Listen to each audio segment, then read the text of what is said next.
Students हम लोग ये क्वेश्चन देख रहे थे कि एक स्मॉल ब्लॉक है जिसका मास 100 ग्राम दिया हुआ है और वो यूनिफॉर्म स्पीड से एक हॉरिजॉन्टल सर्कुलर ग्रूव में जिसमें क्या कर रहा है, मूव कर रहा है।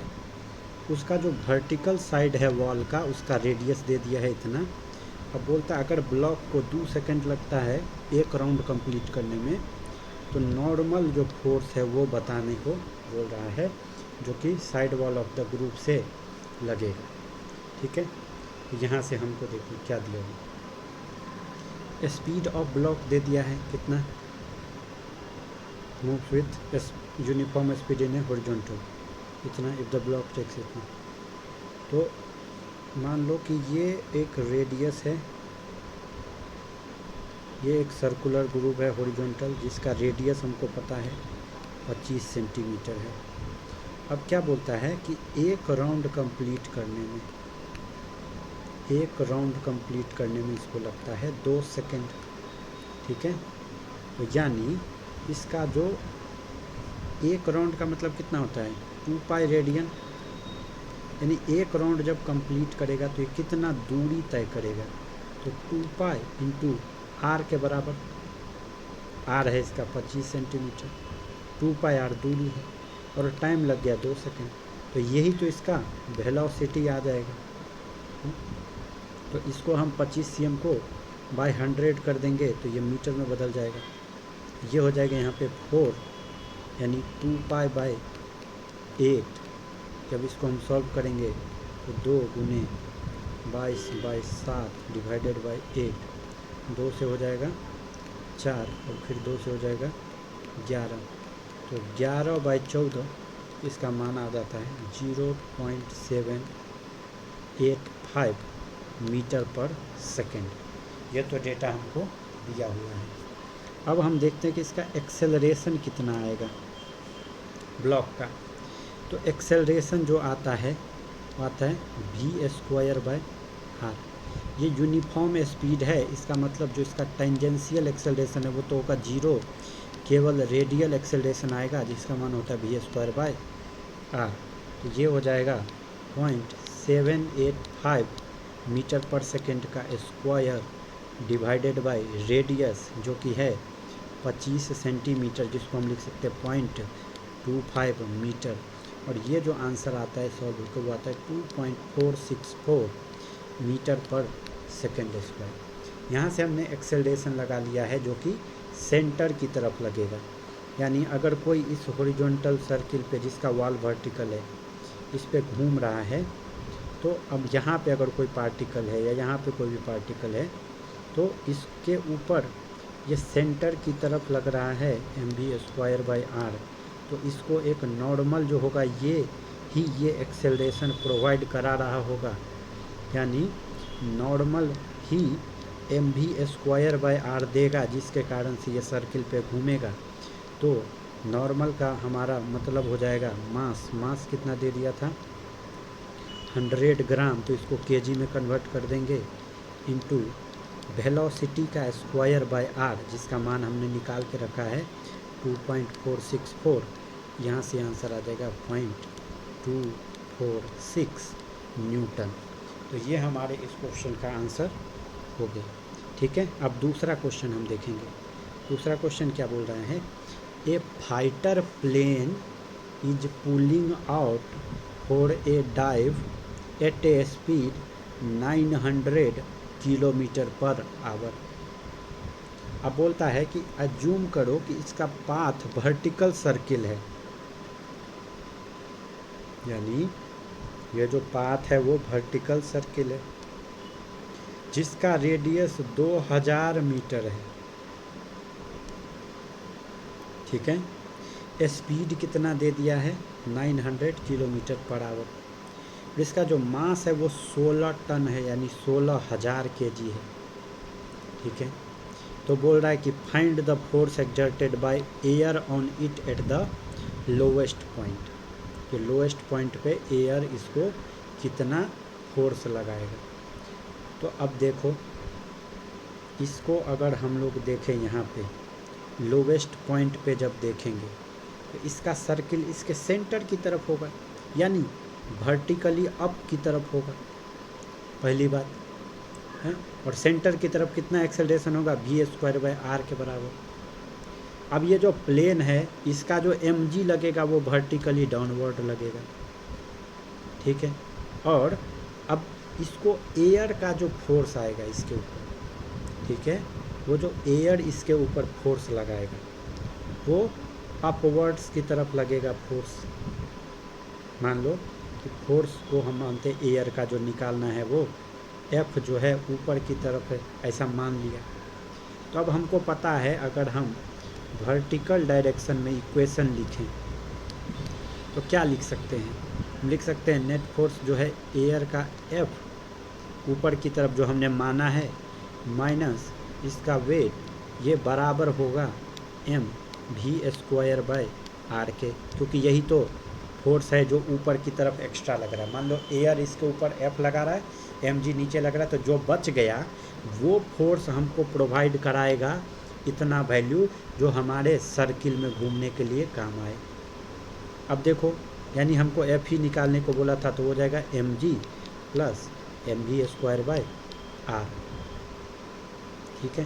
तो यहाँ से हम लोग देखेंगे कि हमको मास दे दिया है 16,000 kg, g का मान हम लोग यहाँ पे 9.8 मीटर पर सेकेंड स्क्वायर रख देंगे। वेलोसिटी यहाँ पे 900 दिया है लेकिन किलोमीटर पर आवर में दिया है, तो हमको किलोमीटर पर आवर को मीटर पर सेकेंड में बदलने के लिए 1000 डिवाइडेड बाय 3600, यानी कि सिंपली हमको याद ही रहता है 5/18 से गुना करना रहता है। तो 18 पंचे 90, एक जीरो, यह आ गया 150, 50 पंचे 250 मीटर पर सेकेंड, वेलोसिटी भी आ गया। और रेडियस दे दिया है 2000 मीटर। ये सब मान रखते ही m यहाँ से कॉमन ले सकते हैं हम लोग, तो g प्लस v² r आ जाएगा। तो m आ जाएगा 16,000 गुने g का मान है 9.8 प्लस v², तो v² 250 का स्क्वायर हो जाएगा 26, 25 का स्क्वायर 625 पे 2 जीरो डिवाइडेड बाय 2000। यहाँ से ये आंसर निकल के आ जाता है 6.56 इंटू 10⁵ न्यूटन ऊपर की तरफ, अपवर्ड्स, ठीक है। एयर इसको ऊपर की तरफ फोर्स लगाएगा। अब क्यों हम समझेंगे कि ऊपर की तरफ एयर फोर्स लगाएगा, ऐसा क्यों माना? ऐसा इसलिए माना है क्योंकि इसको सेंट्रीपेटल सर्कुलर में मूव कराने के लिए हमको इतना फोर्स देना है, जबकि अगर हम इसको इग्नोर कर दे तो हमको दिख रहा है कि केवल एक तो फोर्स mg नीचे ही लग रहा है। तो कोई तो बंदा होगा जो इतना देगा कि इसको भी बैलेंस कर ले और इतना प्रोवाइड भी करा दे ऊपर की तरफ, इसीलिए हमने फोर्स को ऊपर माना। अब ये जो तीसरा सवाल है, देखो तीसरा सवाल है कि 3 particle each of mass m are situated at the vertices of an equilateral triangle of side a। एक इक्विलेटरल ट्राइंगल है, इक्विलेटरल ट्राइंगल, इसका साइड, तीनों साइड a है, दे दिया है, उस पर 3 मास रखे हुए हैं। यहाँ पे एक मास, 2 मास, m m m, ये भी a, ये भी a, ये भी a, ठीक है। The only force acting on the particle are their mutual gravitational forces, यानी तुमको पता है कि 2 पार्टिकल के बीच में ग्रेविटेशन फोर्स होता है Gm1m2/r²। नहीं पता है तो याद कर लो, यह हम ग्रेविटेशन नाम के चैप्टर में पढ़ेंगे। तो F हो गया Gm1m2/r²। वही फोर्स केवल लग रहा है जो हमेशा एट्रैक्टिव नेचर का होता है, यानी ये m इस m को अट्रैक्ट करेगा, ये m इस m को अट्रैक्ट करेगा, वैसे ये m इसको अट्रैक्ट करेगा, ये इसको करेगा, तो दोनों एक दूसरे को अट्रैक्ट कर रहा होगा अपनी तरफ। तो कह रहा है कि इस पर केवल ग्रेविटेशन फोर्स ही लग रहा है। अब कहता है it is desired that each particle moves in a circle while maintaining the original mutual separation ए। बोल रहा है कि ये तीनों पार्टिकल को सर्किल पे घूमना है, जबकि इन दोनों के आपस के बीच का दूरी a ही रखना है। तो बोल रहा है find the initial velocity that should be given to each particle. तो वेलोसिटी पूछ रहा है कितना देना पड़ेगा सबको, और बोल रहा है कि जो सर्किल में जो मोशन होगा वो कितना टाइम पीरियड होगा, यानी एक चक्कर लगाने का टाइम कितना होगा। तो सिंपल सा बात है, देखो ये अगर जिस सर्किल पर मूव कर रहा है उसका यहाँ पे कहीं पे सेंटर आएगा, ठीक है, यहाँ पे कहीं सेंटर आएगा, तो ये दूरी रेडियस आर हो जाएगा, वैसे ये भी आर हो जाएगा, ठीक है। तो अगर तुम इसको देखोगे, मान लो ये ट्राइंगल को देखोगे, ठीक है, ऊपर ये पूरा एंगल तो है 60 डिग्री, तो ये छोटा जो सेंटर से जोड़ रहा है, सेंटर से वो आधा होगा, यानी वो 30 डिग्री होगा।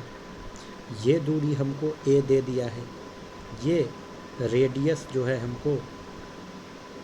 हमको जो है रेडियस निकालना है, ठीक है। ये दूरी पूरा पता है ए, ये दूरी है ए, तो ये हो जाएगा a/2 इस ट्रायंगल में। तो इस ट्रायंगल में अगर ध्यान से देखोगे तो हमको क्या दे दिया है, ये निकालना है रेडियस, और ये a/2 दिया है, बेस दिया है, और ये निकालना है। तो हम लगा देंगे, क्या लगा सकते हैं, cos 30 degree is equal to a/2 divided by r। तो r का जो मान हो जाएगा वो हो जाएगा a/2 डिवाइडेड बाय cos 30, यानी कि a/2 इंटू √3/2, यानी ये आ गया a/√3। तो हमको ये तो पता चल गया कि ये जिस रेडियस पे घूमेगा, ये जो सर्किल का रेडियस होगा ये वाला, उसका मान आ गया a/√3। अब हमको बोलता है कि इन दोनों के बीच में फोर्स कितना लग रहा है। तो जो नेट फोर्स होगा, देखो किसी भी पार्टिकल पे एक फोर्स इधर की तरफ लग रहा है F, और दूसरा इधर हॉरिजॉन्टल लग रहा है। तो इन दोनों का रिजल्टेंट निकलेगा यहाँ पे कहीं पे, बीच का एंगल अगर 60 डिग्री है तो रिजल्टेंट जो आएगा वो आएगा √a का स्क्वायर, तो b का स्क्वायर, जो 2ab cos 30 डिग्री, यहाँ से मान आ जाता है, नहीं cos ऑफ 60 डिग्री, यहाँ से मान आ जाता है √3 इंटू f। यानी हर एक पार्टिकल पे इधर पे कोई उसको खींच रहा है और इधर खींच रहा है, इन दोनों के कारण से जो नेट फोर्स आ रहा है वो निकल के आ रहा है √3 इंटू एफ, और f कितना होगा √3 g m1 m2 by r square. r इन दोनों के बीच वाला दूरी, पार्टिकल के बीच का दूरी a था तो a का स्क्वायर, ये हो गया फोर्स, नेट फोर्स। अब हमको पता है ये जो नेट फोर्स है वही हमको देगा सेंट्रीपेटल फोर्स, ठीक है। यानी हम कह रहे हैं कि ये जो √3 gm² आया है वो हमको देगा mv² का मान, ठीक है। और r हमको पता है, इसको रख दो कितना, a/√3, ठीक है। तो यहाँ पे हम रख देंगे r का मान a/√3। तो यहाँ पे एक a से एक a गया, एक m से एक m गया, यानी जो ये √3 हो जाएगा gm/a is equal to v², ऐसे v का मान आ जाएगा √gm/a। और टाइम पीरियड जो हो जाएगा वो पूरा दूरी 2πr ट्रेवल कर रहा है सर्कल पे, अब बट्टा अगर इसको वेलोसिटी से डिवाइड कर दें तो टाइम पीरियड आ जाएगा 2πr/v। तो 2πr का मान आ गया था a/√3 और v का मान आया था √gm/a। यहाँ से ये आ जाता है 2π, अगर रूट के अंदर लेके चले जाओगे तो aq/3gm। सॉल्व करके देखो यहाँ पे, ठीक है। अगला क्वेश्चन बोलता है कि how many revolution per minute must the apparatus shown in figure make about a vertical axis. बोलता है वर्टिकल जो एक्सिस है उसके अबाउट कितना रोटेशन पर मिनट करे। देखो आरपीएम बोलते हैं इसको, जिसको बोलते हैं रिवॉल्यूशन पर सेकेंड या रोटेशन पर सेकेंड। तो अगर n बार चक्कर लगा रहा है 1 मिनट में, यानी ये n गुने 2π का एंगल ट्रेवल कर रहा है 1 मिनट में, यानी जो ओमेगा हो जाएगा वो होगा 2π into n divided by, minute को सेकंड में बदल दो, 60 रेडियन पर सेकंड। तो जब भी रोटेशन पर मिनट दिया हो उसका मान n है, तो ओमेगा निकालने के लिए 2n/60 डिवाइड कर देना, ये फार्मूला लिख लो कभी भी। तो अब बोलता है कि कितनी बार रोटेट करे so that cord makes an angle of 45 degree with vertical. ये जो रस्सी इसको पकड़ के रखा हुआ 45 का एंगल बना। तो देखो, और जो इसका दूसरा पार्ट है वो बोल रहा है कि टेंशन क्या होगा कॉर्ड में जब L√2 मीटर दिया है, A 20 सेंटीमीटर और M इतना दिया है। तो सबसे पहला पार्ट देखो, यहाँ पे जो ये सर्कल में घूम रहा है, ये जो सर्किल में घूम रहा है, तुमको पता है ये यहाँ तक का दूरी L है, ये 45 डिग्री है, ये भी 45 होगा, और यहाँ तक का दूरी तुमको पता है ये A दिया हुआ है, और ये सेंटर से यहाँ तक का दूरी रेडियस है। ये हो जाएगा L cos 45 यानी L/√2। तो तुम देख रहे हो कि हम R को लिख सकते हैं रेडियस बराबर A प्लस L/√2। अब A का मान हमको दे दिया है 20 cm, जो L का मान दे दिया है √2/√2 मीटर में, तो इसको सेंटीमीटर में कन्वर्ट कर दो, तो 1 हो जाएगा 1.2 मीटर आ गया रेडियस। हमने रेडियस निकाल दिया 1.2 मीटर। अब देखो सिंपली फोर्स बैलेंस करो, तो ये वाला टेंशन इधर की तरफ लग रहा है, तो इधर क्या आ जाएगा T, यहाँ पे 45 तो T sin 45, और इधर की तरफ आएगा T cos 45। ये टेंशन है, ये वाला sin 45 कंपोनेंट T का, और इधर वाला cos 45। ठीक है, ये हो गया। वेट जो है mg वो नीचे लग रहा है, और ये जो T cos 45 आया है वो हमको प्रोवाइड कराएगा क्या चीज़, mv²/r। तो सबसे पहले हम इक्वेशन लिखेंगे, जो ऊपर का फोर्स है T sin 45 वो तो बराबर होगा mg के वेट के वर्टिकल डायरेक्शन में, ये बराबर ये, और जो T cos 45 है वो हमको देगा mv²/r, और उसी को हम लिख सकते हैं m⍵² r। तो और ओमेगा हमने ऑलरेडी निकाल लिया है, ओमेगा जो निकाला था 2nπ/60। ठीक है, 2nπ/60। यहाँ से फिर अगर डिवाइड कर दो तो T से T चला गया, sin 45 cos 45 चला गया, M से M चला गया, तो G बराबर आ गया ω² r। यहाँ से ओमेगा बराबर आ जाता है √g/r। तो अब सिंपली इसको बराबर कर दो कि 2 × n × π/60 = √g/r। तो यहाँ से आंसर आ जाएगा कि जो n होगा वो होगा √g/r गुने दूसरे होगा 30/π। जैसे इसको मान रखोगे ये आंसर आ जाएगा 27.3, जो कि होगा रोटेशन पर मिनट। अब हमको क्या पूछ रहा है दूसरी बार में कि टेंशन क्या हो जाएगा। तो जब हम ओमेगा का मान यहाँ से निकाल लिए, ठीक है, टेंशन जो होगा ये टेंशन वो ये T और ये T का रिजल्टेंट आएगा। ठीक है, अब देखो यहाँ से हम बोल रहे हैं कि T sin 45 जो है, T sin 45 mg के बराबर है, तो T/√2 जो है वो mg के बराबर है। यानी अगर हम टेंशन निकालना है तो √2 m × g लिख देंगे। √2 मास कितना दे दिया था, मास दिया था 5 किलो, तो 5 ही रह जाएगा, और g का मान हो जाएगा 9.8।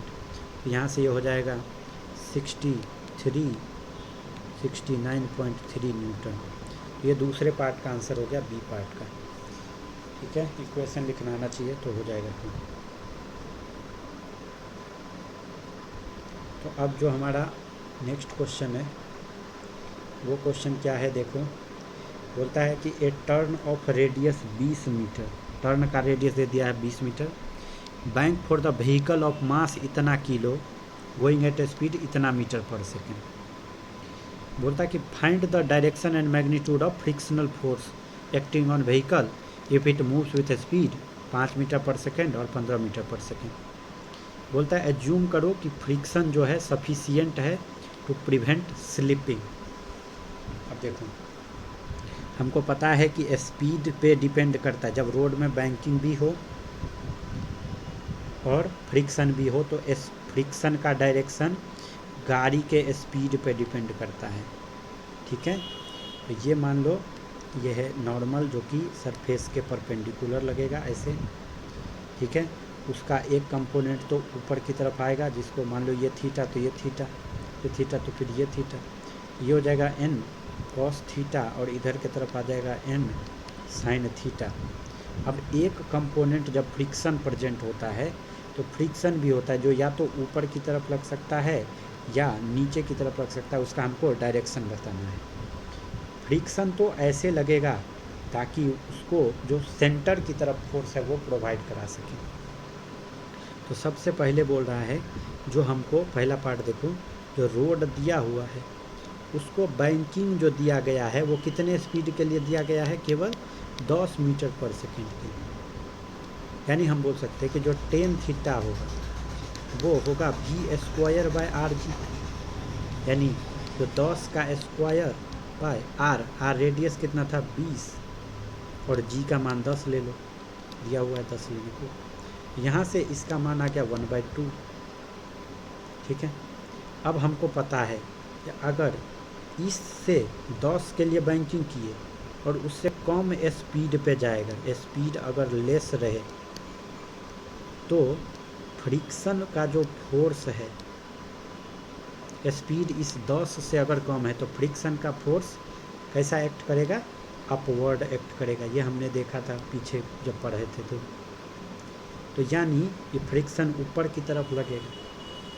यानी हम फ्रिक्शन का दो कंपोनेंट करेंगे, एफ कॉस थीटा और इस डायरेक्शन में करेंगे एफ साइन थीटा और इसका एम जी तो सीधा सीधा नीचे लगेगा।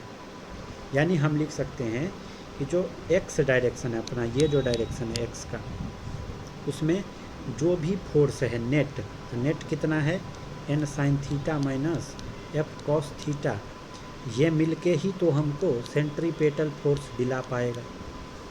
देखिए क्वेश्चन, तो जो दूसरा है वो है वाई डायरेक्शन का फोर्स कितना है। तो वाई डायरेक्शन में हमारे पास में है एन कॉस थीटा जो एफ साइन थीटा, ये हो जाएगा एम जी के बराबर।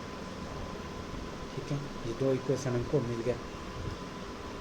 तो अगर हम इन दोनों को इक्वेशन को देखते हैं, ये हमारा इक्वेशन नंबर 2 है, ये हमारा इक्वेशन नंबर 1 है। ठीक है, तो हमको थीटा का मान जो है पता है कितना है, थीटा 10 थीटा का मान है 1/2। यानी एक समकोण त्रिभुज में अगर देखोगे तो लंब है 1 और आधार है 2, तो ये कितना हो जाएगा 1 का स्क्वायर जो 2 का स्क्वायर √5। यानी हम इसमें मान रख सकते हैं कि मान कैसे रख सकते हैं, रख दो इधर पे, तो n साइन थीटा का मान हो जाएगा लंब बाय कर्व यानी 1/√5 माइनस एफ जो है वो हो जाएगा एफ इंटू कॉस थीटा हो जाएगा 2/√5 इक्वल टू, मेरे हिसाब से इन दोनों को डिवाइड कर दो, दोनों इक्वेशन को, तो आंसर आ जाएगा आसानी से। एन साइन थीटा थोड़ा जगह चाहिए, यानी हमने लिखा, हमने क्या लिखा है देखो इधर पे, जो N sine theta minus F cos theta बराबर था mv²/r और N cos theta plus F sine theta था mg। दोनों इक्वेशन को दोनों तरफ से डिवाइड कर दो सिंपली, तो m से m चला गया। ये तुम कह रहे हो कि n sine theta minus F cos theta by N cos theta plus F sine theta बराबर है v²/r इंटू जी। अब v²/r(g) का मान हमको आ गया था 1/2, यहाँ पे रख दो जो है n, और नीचे पे आ जाएगा क्या चीज़, n इंटू साइन थीटा का मान हमने इधर पे देखा ये 1 है, ये 2 है, तो ये √5 आता है, तो 1/√5 यानी n/√5 minus f into cos theta. Cos theta क्या हो जाएगा 2/√5 बटे n 2/√5 जो f/√5 इजिकल टू 1/2। ठीक है, ये यहाँ से आ जाएगा, यहाँ से क्या आ जाएगा अपने पास में, इसको क्रॉस मल्टीप्लाई कर दो तो 2n/√5 माइनस 4f/√5 बराबर आ जाएगा 2n/√5 प्लस f/√5। ठीक है, यहाँ से क्या हो जाएगा 2n/√5 और एक तरफ है n/√5 है, तो इसको n वाले को उस तरफ भेज दोगे तो बचेगा n/√5 को इस तरफ भेज दोगे तो बच जाएगा -5f/√5। यहाँ से ये चला गया तो n बराबर जो आ गया तुमको वो आ गया -5f/√5। ये हो गया तुम्हारा नॉर्मल। ठीक है, अब ये जो हमको n और f में रिलेशन मिला है इसको हम किसी एक इक्वेशन में रख देंगे यहाँ पे, तो कोई एक इक्वेशन में रख दो, mg वाले में ही रख दो। तो n कॉस थीटा का मान था 2/√5 plus f sine theta, f into sine theta, sine theta कितना था 1/√5 इजिकल टू मास गुने g। अब n के जगह पे तुम रख सकते हो ये, तो 2/√5 गुने माइनस 5f/√5 जो f/√5 इजिकल टू mg। यहाँ से सॉल्व होकर आ जाएगा, एक बार सॉल्व करके देखो, f का मान आ जाता है 300 इंटू √5 न्यूटन। ठीक है, अब हमको बोलता है कि अगर 15 मीटर पर सेकेंड हो जाए तो क्या होगा। दूसरा पार्ट था क्वेश्चन का, अगर 15 मीटर पर सेकेंड हो जाए स्पीड।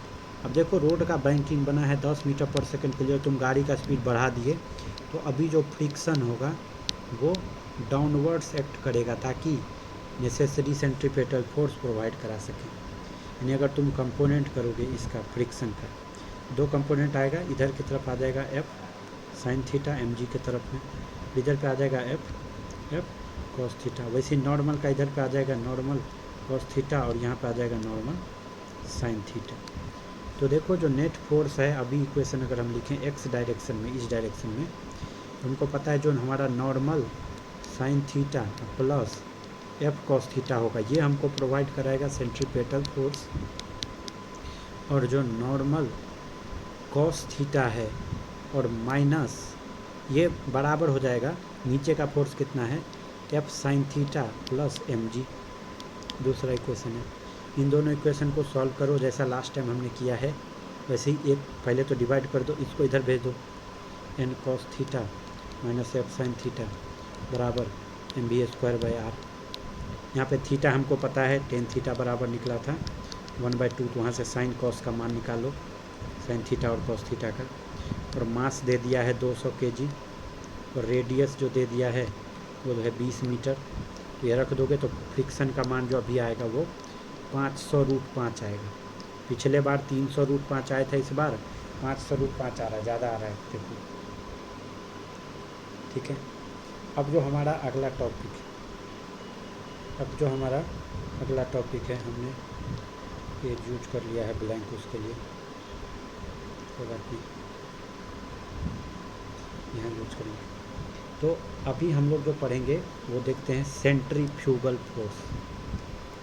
सेंट्रीफ्यूगल फोर्स का कॉन्सेप्ट देखो, हम लोग जो भी न्यूटन्स का लॉ जो लगाते हैं, न्यूटन का जो लॉ होता है वो केवल इनर्शियल फ्रेम में वैलिड होता है। इनर्शियल फ्रेम यानी ऐसा फ्रेम जो या तो रेस्ट पे हो या यूनिफॉर्म मोशन में हो, इस पर एक्सटर्नल फोर्स नहीं लग रहा है।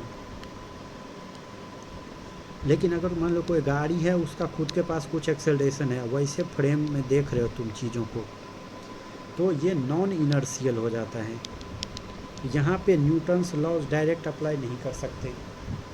नॉन इनर्शियल फ्रेम में न्यूटन का लॉ लगाने के लिए तुमको चाहिए कि न्यूटन का लॉ लगाने के लिए तुमको एक स्यूडो फोर्स ऐड करना पड़ता है। यानी कि जब भी मान लो कि हमारा गाड़ी था, वो ए एक्सेलरेशन से चल रहा था, तो अगर इसको कोई ग्राउंड वाला आदमी देखता है, तो ग्राउंड तो का जो फ्रेम है वो तो रेस्ट पे है, ग्राउंड वाला, तो उसके लिए ये ग्राउंड के लिए एनालाइज करेंगे तो सीधा सीधा हम न्यूटन्स लॉज लगा सकते हैं। लेकिन अगर कोई व्यक्ति इस कार के अंदर बैठ के देख रहा है, मान लो यहाँ पे पेंडुलम था, उसको टंगा हुआ था उसको, तो इसके ऊपर देखने के लिए अगर ये चाहेगा अप्लाई करना न्यूटन्स लॉज, तो इसको ये गाड़ी का जो एक्सेलरेशन था उसका एक उल्टा एक्सेलरेशन इसको देना पड़ेगा, यानी एक स्यूडो फोर्स ऐड करना पड़ेगा, झूठा फोर्स, क्योंकि है नहीं बट वो ऐड करना पड़ेगा, तभी ये न्यूटन्स लॉ का इक्वेशन लगा सकता है।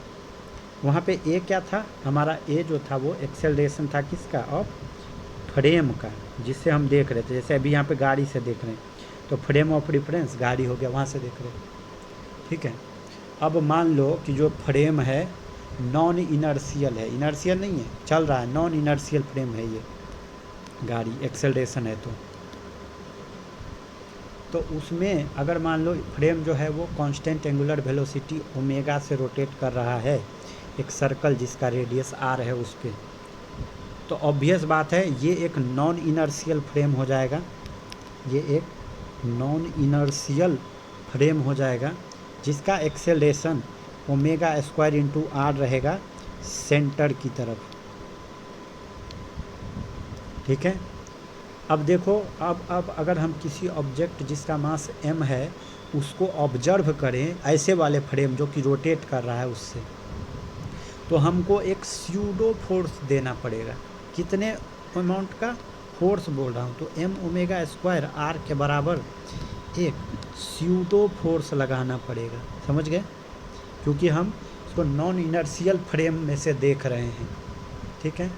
और किस डायरेक्शन में लगाना पड़ेगा, तो चूंकि ये फोर्स सेंटर की तरफ था, तो स्यूडो फोर्स हमको सेंटर से अवे फ्रॉम द सेंटर लगाना पड़ेगा, और इसी स्यूडो फोर्स को हम लोग बोल देते हैं सेंट्रीफ्यूगल फोर्स, सेंट्रीफ्यूगल फोर्स, समझ गए।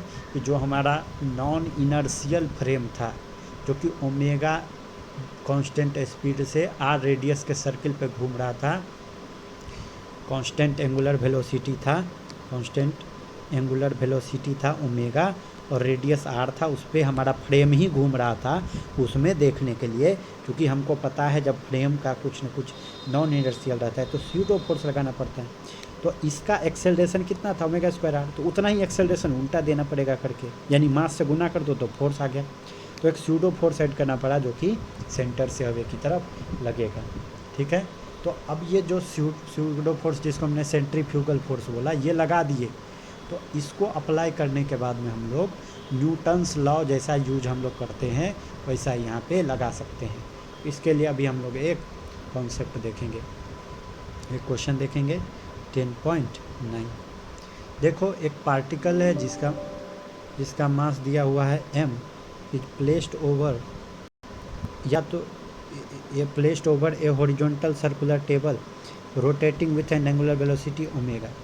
पार्टिकल है जो कि टेबल के ऊपर, जो कि ओमेगा, टेबल ही रोटेट कर रहा है, उसके ऊपर रखा हुआ है। मान लो ये मास है, टेबल पे रखा है और टेबल खुद घूम रहा है, उसके ऊपर रखा हुआ है। टेबल कितने से घूम रहा है, ओमेगा के स्पीड से घूम रहा है।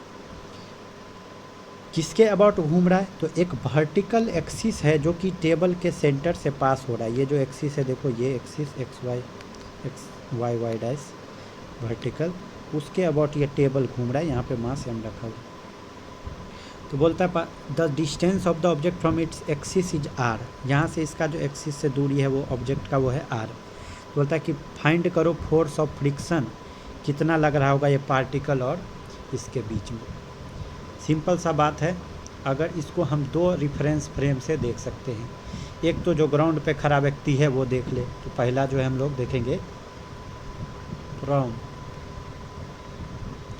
Frame of reference fixed on ground, fixed on ground, ऐसे फ्रेम ऑफ रेफरेंस है। अब ग्राउंड है तो ये इनर्शियल फ्रेम हो गया, देखो क्योंकि ग्राउंड रेस्ट पे है।